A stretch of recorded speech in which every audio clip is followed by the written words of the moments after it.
Louise, Aitken Foundation.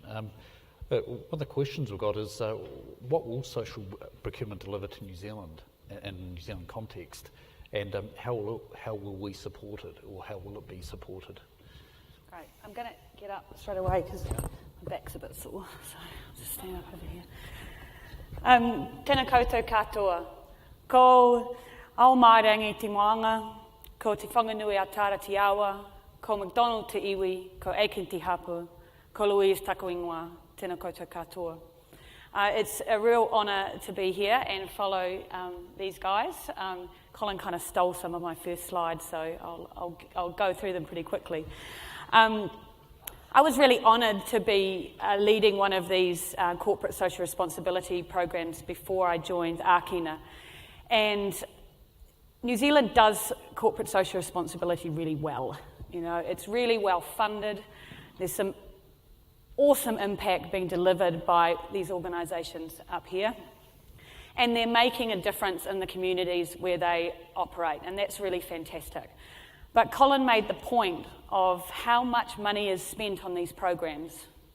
I got a lot of money to deliver milk to kids in my last role, and that was really fantastic. But what it made me question is, why is it only that money? And one of my colleagues sent me a number which really amazed me. This is my number, this is the Department of Stats. In the last year, New Zealand businesses spent $535 billion. That's a lot of money. That's a lot of milk to kids. Imagine what would be a really sophisticated model to deliver impact by using that number. So exactly to Colin's point, how much impact could be delivered if we actually open up procurement opportunities in New Zealand? It is unbelievable to think what we could achieve together. And what's really exciting is NZ Post made the announcement. They made this bag, and we had a fantastic day yesterday where we had 140 corporates come and talk about exactly this. What is impact? And NZ Post said that they'd provide a bag. You all go to conferences, you get a bag, you don't really use it. But Dawn from NZ Post thought she'd make a cool bag. So she went and procured one. Now, she could have gone down to a company who sells bags on the high street and bought a bag. But she chose to go with a social enterprise. She was spending the money anyway. So she went to an organisation called Spinning Top and she got these bags made. That profit from that bag is going up to the Thai-Myanmar border, and it's helping young girls escape from the sex trade. The money was being spent anyway. This bag delivers impact, and that is a simple form of social procurement. $535 billion. So what we really need to do is understand, how do we activate this? And that is the opportunity and challenge I put out there to not only the corporates who were there yesterday, and some of them are here today, but to the social enterprises to talk about your impact and exactly what Daniel said, deliver it, be really good at what you do, and we will start to make a dent into this $535 billion. Our beautiful poster child, Michelle, is right in the front at Kilmarnock. I went to a meeting with a CFO a couple of months ago, and they run a significantly big corporation here in New Zealand. And one of their business objectives that they write in their annual report is how many people they hire who have disabilities. My question was, well, how many people do you have in your organisation? And it was 5,000. So that's great. So you're only ever going to impact 5,000 people? If every single employer you hired had a disability, that's only 5,000 people. How much money do you spend? Why don't you use organisations like Kilmarnock and buy the services from him that you're already buying, your impact could be 10,000, 20,000, 50,000 people who have a disability, who are in employment. How do we use procurement differently? And that's a really exciting opportunity for us in New Zealand. We've heard from these amazing speakers, and you've heard it over the last 2 days of the forum as well. This is an opportunity, but we have some constraints. We need capability on both sides. We need the procurement experts, the guys that we want to make awesome. We need to be able to provide capability to them. We also need the social enterprises and the businesses with purpose to have the capability to respond to tenders, to know what their impact is and to be able to measure it, to be ready for the scale, as Sam said, to be absolutely ready to keep on delivering as that demand comes in. We also need to know who's out there. We need to understand who is ready to enter supply chains, and we need to be able to provide that information across the market. And we also need to be able to have brokering. We need organisations to come together and match up the buyer and the seller and support them. It's not just good doing an introduction, they need support throughout the delivery of the contract in order to make it sustainable. But there is great work being done. Organisations that you all know because you've all heard of them speak here, CBEC up in the far north, Kilmarnock here in Christchurch. What was really exciting, the first plenary, was the Southern Initiative and the Pacific Business Trust are working together to enable Māori and Pasifika businesses to enter significant supply chains in the infrastructure business in Auckland. It's extraordinary. And we, as Ākina, are coming together to try and build that marketplace. And really, it's amazing to have NZ Post as a partner into doing that. I'm a bit of a CSR geek, and it's been really amazing to see the Sustainable Development Goals at every plenary I've been to. Somebody yesterday talked about these being the social Tinder. And I actually believe it, and I come from a sales background. And one advice I will give to every social enterprise in this room, understand your customers' business objectives and match that. Find that and match it. Go onto their websites, go into their annual reports, find out which sustainable development goal they care about, and if you deliver it, tell them that. Westpac are about to release a big report next week that is anchored in the Sustainable Development Goals. So if you make an impact in water, if you make an impact in poverty reduction, if you make an impact in environmental outcomes, find your SDG and market that, because businesses in New Zealand and globally are looking for it. It is the social Tinder, and I'm going to get it trending on Twitter. So, where can you go to find information? You know, we're here as just one party, as Ākina, to be able to help businesses and social enterprise find each other and help with that Tinder. But the Sustainable Business Council is really coming together. We're going to have some sessions at the end of October with NZ Post to talk about social procurement and how we can activate it. Christchurch NZ and the Chamber of Commerce are also going to be supporting, along with Ākina, organisations here in Christchurch to be able to pull together a little tribe who are going to do this all together, and of course the Southern Initiative in Auckland. So you're not in it alone if you are a business or a social enterprise, because I will always come back to that. We've got $535 billion to release impact from, and that's pretty exciting.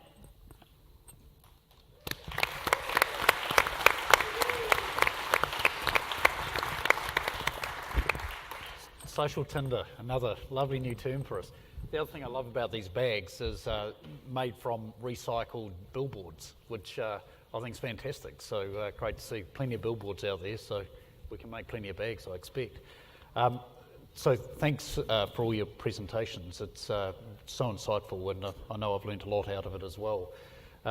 Having a finance background, and I hope I haven't been guilty of this, but procurement functions are often measured by price. You know, how low can they get that price? I'm interested to understand, as providers of products or services, as a social provider, are you able to compete on price, or is it the wider message that you're finding is we're starting to get the leverage? I would say, so the short answer is absolutely.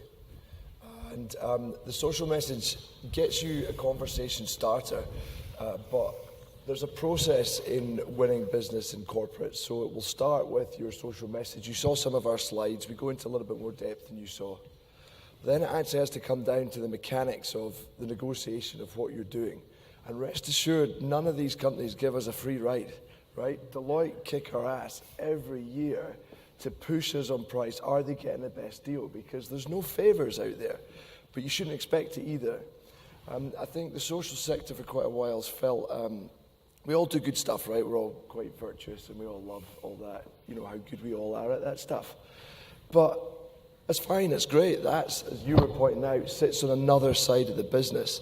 And like the CEO today of the Grameen Bank was very sort of clear about having two legs of your business, a social and a commercial. And that commercial side of things has to be really focused on being competitive, competing. In my mind, it's three things. It's service, it's product quality, and it's price.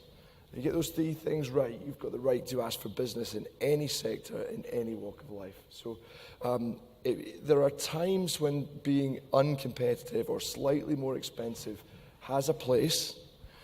It won't wash all the time, and it depends what you're selling, and it depends on your business model, because some social enterprises have more expensive routes to market. But I would argue that you then start a new part of your social enterprise that becomes extremely competitive, that remains independent from the other bits of your business, so that the new part is not absorbing cost from an area of your business that it can affect that metric. Does that make sense? And find partners. Do joint ventures with already successful businesses where you can tap into their supply chains, their buying power already, and quite quickly produce a product. So you might give up some of your profit, but you equally are buying into a supply chain that's ready-made for market. And that's another interesting way to do it. There's be innovative. You can do all sorts of things with a little bit of intent. Daniel, are you seeing the same sort of things? Yeah, I mean, one of the big challenges we often see is price. So often it will come down to that. And we'll talk, no, we're talking about value and service, but I can buy a cheaper product. And so particularly in the corporate space, this is where we've had the biggest challenge, because even if we know we're competitive in market, the problem with capitalism is there's always someone willing or desperate enough to go lower. And we're willing to go lower too. We've got to be competitive. But it's when people go below market. And why are they doing that? Well, it wins them a deal, which is good, because then they could get another corporate on and another one. And then, maybe they'll make profit later. And for a social venture like us, which is about making profit to impact, we can't just wait 10 years before we start making profit. So one of our great hurdles is this price thing. And even when we've hit comparable pricing, it's sometimes other things that get played in. So I'm not trying to, we've got a positive story, but I think the reality is if you're out there pitching, you're like, wow, this is actually harder than it sounded. I think it is hard. I think it's possible, and there are ways to get through, but it is not an easy ride. You certainly had to be quite creative in your way of getting those doors open. So it's quite challenging, I'd imagine, in terms of it's a service and product that is otherwise freely available, and yet you've got such a strong social background to what you're trying to achieve as well. So there's some fantastic messages there for us. In terms of technology, what can technology do to assist in this space? Are you seeing things develop? Yeah, I think it can provide transparency, and it can create new business. And that's where I think these online business networks are interesting. We have a customer, Nielsen, who their procurement function uses our network to detect and mitigate slave labor in their supply chain, because we have a partnership with Made in the Free World, who has a slavery database that can then match up suppliers that they want to do business with and look into their supply chain to see if there's potentially any slave labor risk so that they can proactively manage that risk. Or I mentioned Fortescue Metal Group earlier. For them, they drive a lot of visibility into Aboriginal suppliers and policy control around that with technology. And they had an initiative called 1 Billion Opportunities, which they went from spending $21 million a year on Aboriginal suppliers to now they're at $2 billion a year that they spend with Aboriginal suppliers. But you know, for social enterprises and you know, a lot of the suppliers on our network, you know, there's different ways that technology drives new business for them. I mean, we have something called Discovery, which is kind of like a dating website for businesses, right? So they can you know, fill out their profile, and we're also, you know, we have like a purpose profile, and with that, when new business is going out and they're, you know, sending those RFIs and RFPs out, they can get matched to social enterprises and companies around the world that meet their criteria that they would have never been aware of before. Or even, you know, a lot of like corporate office supplies costs. Australia publishes content over our marketplace that you know, that they make available to all the buyers on our marketplace to increase their revenue. So there's a lot of ways in which, you know, technology kind of accelerates the business growth as well for these organizations. We're seeing a bit in the blockchain side of things where blockchain is being used as a verification through. And I know blockchain is still really early in its development, but is that something you see growing or developing further? Yeah, you know, there's a lot of, it's really interesting, there's a lot of disruptive technologies like blockchain and machine learning and artificial intelligence and the Internet of Things that are, you know, creating a lot of ways for even procurement organizations to, you know, to do better business. Blockchain, I've seen examples of where they use it for kind of authentication and you know, making sure that something is what they say it is. A lot of, to be honest, a lot of those things that we've seen in blockchain right now are, as you said earlier, ideas, but not necessarily executed yet in the market. You guys might have covered it in some of your topics, but one of the questions that came through was, is it important for corporate business to have a clear procurement strategy when trying to buy social? And do you see some examples? And Sam, you might have covered off some of those as well. Yeah, what we see is that there needs to be a degree of procurement maturity in an organisation before they're able to move on and look at what's next. So procurement traditionally really focuses on minimising cost and managing risk, whereas, so they need to have that kind of element fairly under control before they can actually start to look at, well, what's next? And a lot of the organisations that we work with, you know, have gone through the process of identifying what are the risks in our supply chain. So they've already, you know, they've gone through and mitigated some of those risks, such as slavery, such as environmental degradation and those kinds of issues.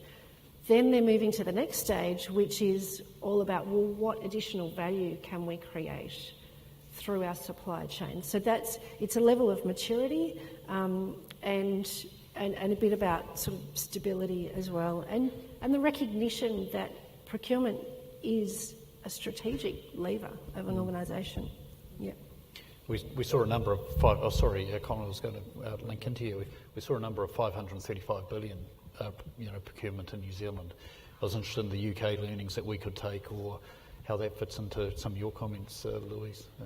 Yeah, and I think, you know, one of the key things that we're really focused on in supporting businesses to develop social procurement policies and procedures is you don't have to get it perfect and do it all. Actually pilot small.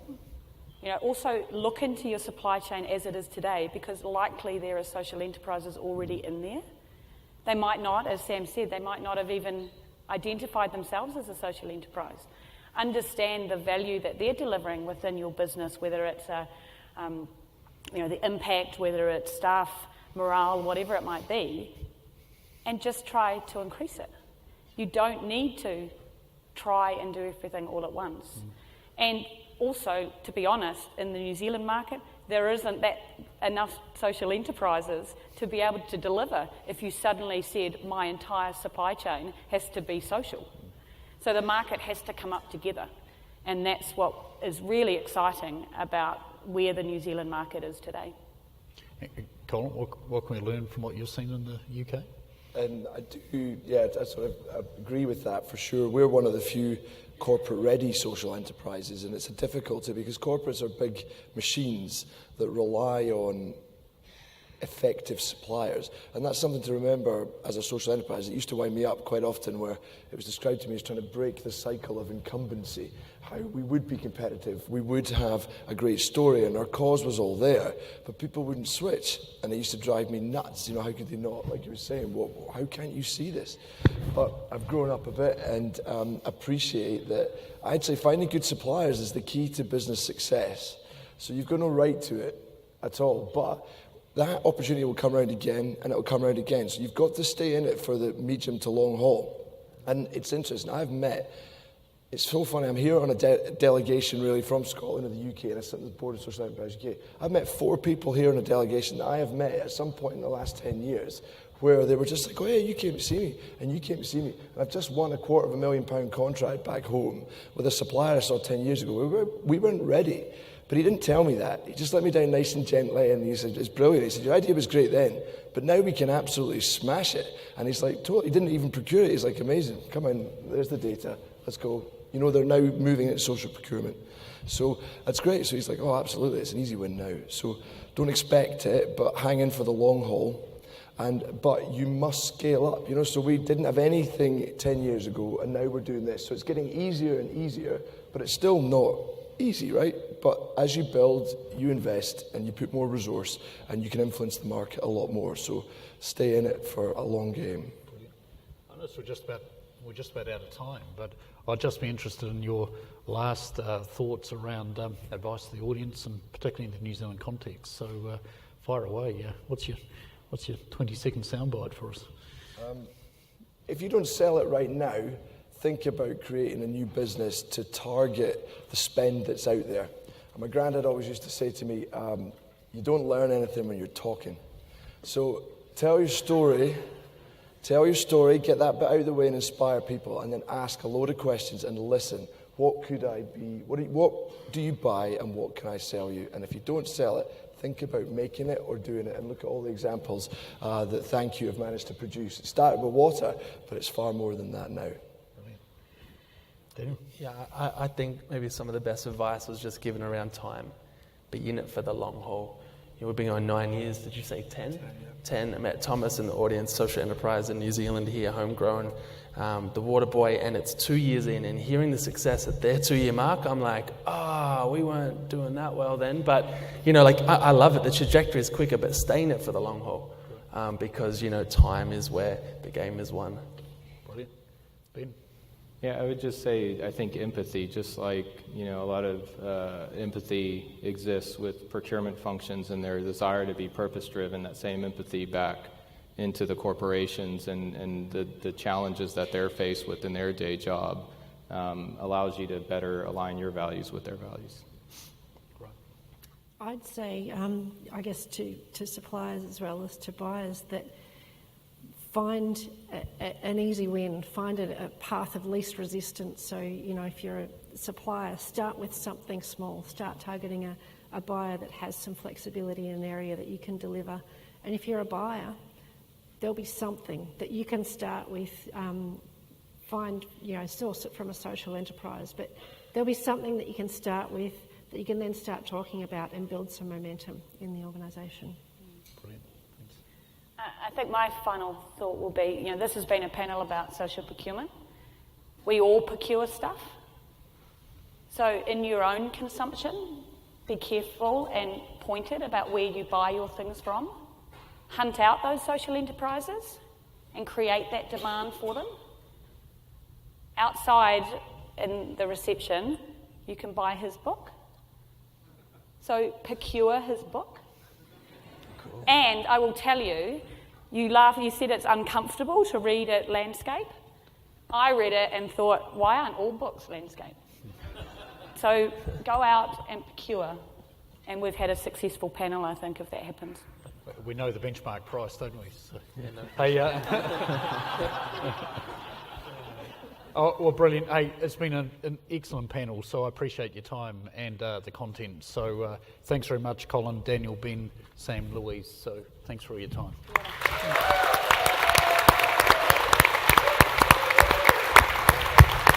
And I think that's us.